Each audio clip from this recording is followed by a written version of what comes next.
Donald Trump announced a few days ago, which was then reaffirmed by Elon Musk, which was then reaffirmed by the Office of Personnel Management in a memo sent to all government departments, that federal workers would be required to submit by midday this past Monday a list of at least 5 things they accomplished in the last week alone, right? 5 days. You got 5 days in a work week.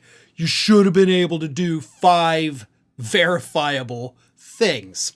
Now, I have more coming up on that later on in a different segment, but Donald Trump decided to go ahead and mock the federal employees who were terrified of losing their jobs because they may not have 5 things to put on their list that they accomplished in the last 5 days. Because Elon Musk said that any federal worker that does not submit this list, of course, they would be taking that as their official resignation. So submit a list of at least 5 things or you're fired from your career civil service job. And again, Trump decided to mock these people. He got on Truth Social and shared a meme that may have even been created by Elon Musk because I don't think Trump knows how to do it, but it was a meme that had been reworked, a picture of SpongeBob SquarePants looking at a list of things he's accomplished in the last week, except for it wasn't the list shown in the Nickelodeon cartoon. Instead, it was a list that said things like, cried about Trump, cried about Elon, made it into the office for once, and of course, read some emails. These are federal workers, some of whom have been at the agencies for 20, 30 years.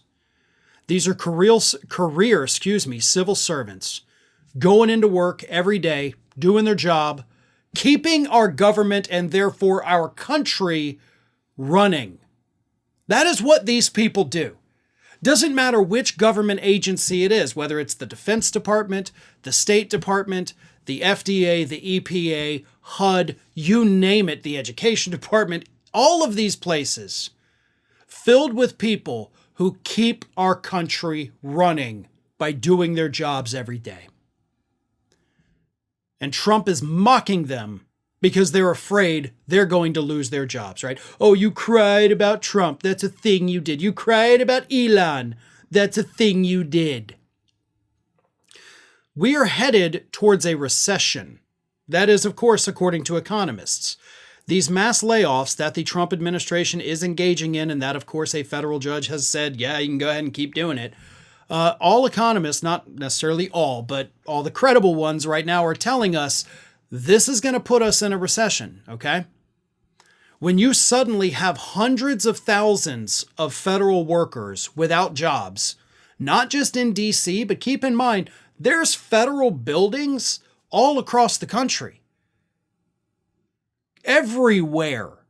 And those people are also losing their jobs. In local economies, even those run by Republicans, Republican mayors, Republican city councils, they're sounding the alarm bells about what the mass layoffs are going to do for them, because they know it's going to be horrible for their local economies. So Trump is tanking the economy. Economists say this mass unemployment could lead us to a very sudden recession, and Trump's response is to mock the people who are afraid of being fired.